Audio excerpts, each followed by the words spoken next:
सिरोही में गुटबाजी थी कांग्रेस में? हाँ, मतलब कांग्रेस की सिरोही में गुटबाजी थी। आप भी उतने सक्रिय नहीं थे मैं भी सक्रिय नहीं था। नमस्कार, मैं हूं विनीत। अभी हम मौजूद है कालंद्री में। कालंद्री सिरोही जिले के अंतर्गत आता है और ये जालोर लोकसभा क्षेत्र का हिस्सा है, जालोर सिरोही लोकसभा क्षेत्र का। यहां से कांग्रेस से पूर्व मुख्यमंत्री अशोक गहलोत के बेटे वैभव गहलोत मैदान में है, तो वहीं पर उनके सामने बीजेपी से लुम्बाराम चौधरी को मैदान में उतारा है। इस बार बताया जा रहा है कि कड़ी टक्कर है, क्योंकि एक तरफ मुख्यमंत्री का बेटा है तो दूसरी तरफ भाजपा से लुम्बाराम चौधरी, जो कि पहली बार लोकसभा का चुनाव लड़ रहे हैं। तो अब देखना होगा कि क्या होता है, लेकिन फिलहाल हम बात कर रहे हैं लोकसभा क्षेत्र में क्या माहौल चल रहा है, लोग किसको वोट करेंगे, किस चीज को लेकर वोट करेंगे, क्या मुद्दा रहेगा उनका, क्या समस्याएं हैं, क्या बीजेपी ने यहां पर काम किया, क्योंकि पिछले 3 बार से देवजी पटेल यहां से सांसद थे और इससे पहले भी बीजेपी थी, यानी कि सुशीला बंगारू ने यहां से चुनाव जीता था। लेकिन अभी क्या माहौल है यहां पर? हमारे साथ मौजूद है कांग्रेस से ब्लॉक अध्यक्ष महेंद्र सिंह जी गहलोत। सर, सिरोही में इस बार कंपटीशन तगड़ा है, ये बीजेपी का गढ़ बताया जा रहा है, तो कांग्रेस इस बार कैसे चुनाव फाइट करेगी और किस आधार पर चुनाव जीतने का दावा करेगी? देखो, पहले तो ये बात है कि आपको इस चैनल के जरिए आपको नमस्कार और जनता को भी धन्यवाद देना चाहूँगा कि अशोक जी गहलोत ने अभी उनके पुत्र वैभव जी गहलोत को यहाँ पे दावेदारी दी है, तो उनका माहौल एक अच्छा माहौल है। और आगे का कैंडिडेट है वो एक तो नॉर्मल है, कम है।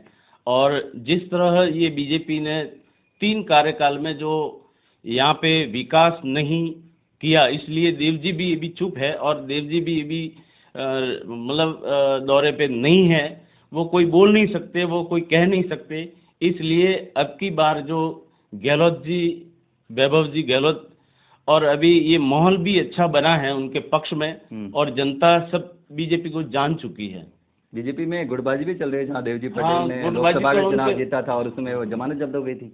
उनके क्या एक तो टिकट उनके दिया है वो कलबियों को दिया है, जो कि ये अभी जातिवाद में सब लोग देखते हैं। राजपूत नाराज है, दूसरी भी जातियां पुरोहित नाराज है, जैसे रावणा राजपूत भी अब नाराज है। मतलब सब जातियों को उन्होंने नाराज करके ये टिकट दिया है। मतलब दूसरी जाति को भी प्रतिनिधित्व तो मिलना चाहिए था, जैसे कि पिछली बार भी देवजी पटेल है और अब लुम्बाराम चौधरी हैं। तो भाई मतलब पुरोहितों में भी ऐसा ही था कि लोकसभा में उनको नहीं दिया था, तो लोग वो भी चाहते थे कि भाई ये लोकसभा का टिकट हमको भी मिले। और ये नेग्लेक्ट किया है, तो पूरी जनता अभी देख रही है कि अभी माहौल जो बीजेपी का था वो अभी रहा नहीं है। तो पहले जैसा माहौल नहीं रहा, मतलब उसके काम से लोग नाराज है कि बीजेपी ने पिछली बार काम से भी नाराज है। फैक्टर ये भी है भाई, ये तीनों ही हैं। एक तो काम नहीं किया, 3 कार्यकाल से उन्होंने काम नहीं किया। एक टिकट जातिवाद के हिसाब से उन्होंने दिया है और अंदर की जो गुटबाजी है बीजेपी की, और हमारे वो विधानसभा में जो चुनाव जो हारे हैं और जो ये संयम जी लोढ़ा ने जो भी अच्छे काम किए थे वो भी हारे हैं। तो उनको अंदर की भावना भी ऐसी है कि अगर संयम जी आते तो अच्छा विकास होता। और अभी लोग चाहते हैं कि भाई कांग्रेस का कैंडिडेट आए और वो कैंडिडेट वैभव जी है, तो लोगों में भी एक अच्छा मैसेज है कि अब की बार तो वो जिताना चाहेंगे और जिता भी रहे हैं। अच्छा, लेकिन अच्छा है। विधानसभा चुनाव में तो फिर यहाँ से संयम जी हार गए। मतलब वो उन्होंने विकास तो बहुत अच्छा किया था। उनके मुकाबले में विकास में कोई ऐसा व्यक्ति नहीं है जो सिरोही की जनता के लिए कुछ किया है। मतलब बहुत कुछ किया है, मगर यहाँ की जनता एक तो वो भोली जनता है, जो राम मंदिर वो सब ये मुद्दे आके खड़े हो गए थे। और जो पार्टियों में भी हमारे कांग्रेस में थोड़ा गुटबाजी भी थी, गुट को सब इकट्ठा कर नहीं पाए, इस वजह से वो हारने का कारण बने। और अभी वैसी कोई स्थिति है नहीं जो ये हार सकती। नहीं, सिरोही में गुटबाजी थी कांग्रेस में।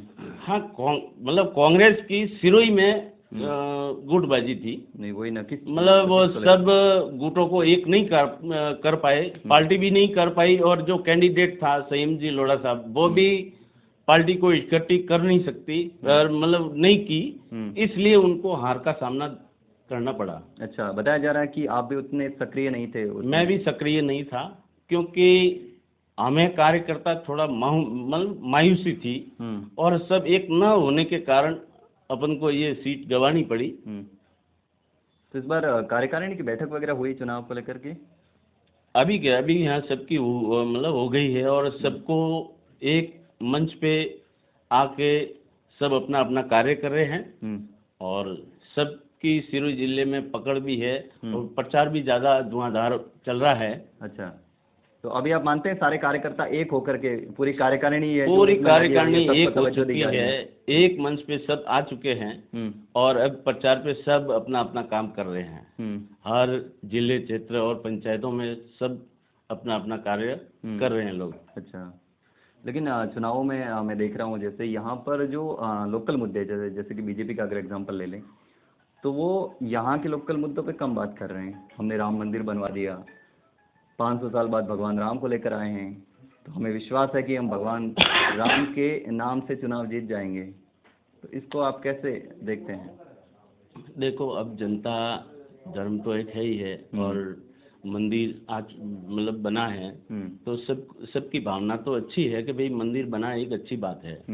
मगर अब की बार जो लोग देख रहे हैं विकास का मुद्दा, जो विकास बीजेपी ने सिरोही में 3 कार्यकाल होते हुए भी मतलब कोई बड़े काम हुए नहीं हैं। इसलिए जनता भी जानती है कि भाई अगर विकास करवाना है तो कांग्रेस को लाना है, और कांग्रेस ने पहले भी बहुत सारे विकास किए हैं, और अब उनका सिर्फ और सिर्फ नारा रहता है हिंदू मुस्लिम, वो ये सब करके वो फैल करना चाहते हैं। मगर ये फैल अब की बार होने वाला नहीं है।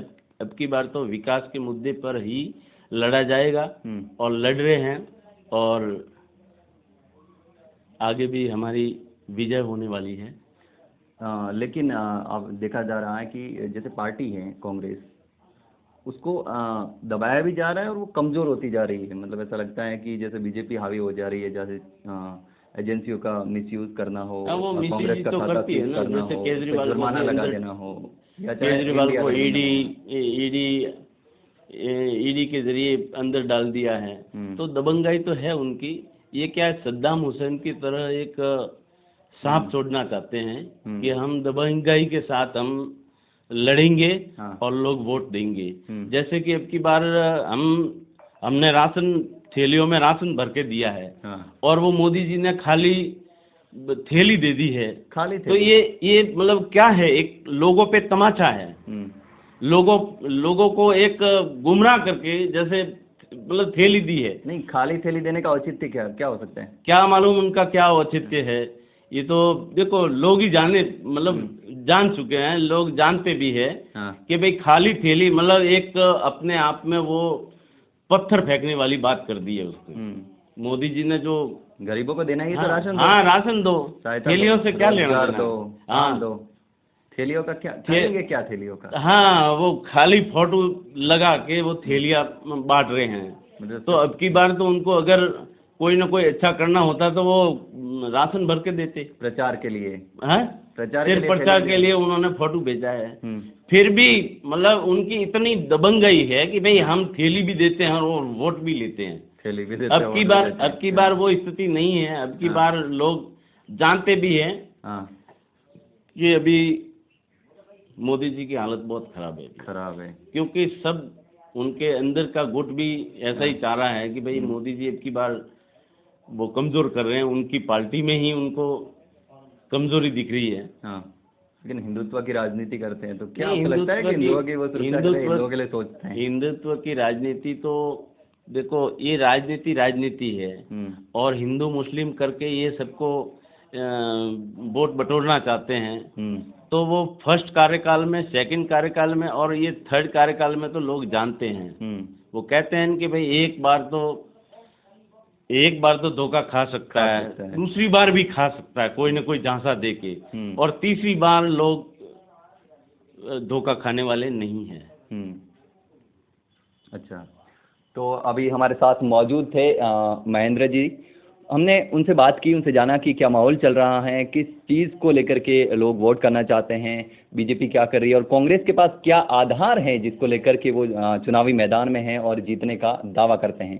इसी प्रकार से तमाम खबरें हम आपके लिए लेकर आते रहेंगे, चुनावी चर्चा लोगों से करते रहेंगे और अलग अलग जानकारी आपके लिए निकाल कर लेकर आते रहेंगे। लोगों की क्या राय है, क्या ओपिनियन है, क्या सोचते हैं, क्या लोगों की समस्या है, वो क्या चाहते हैं, ये सारी चीज़ें हम आप तक लेकर आते रहेंगे। तब तक के लिए जुड़े रहिए मेरे साथ। धन्यवाद।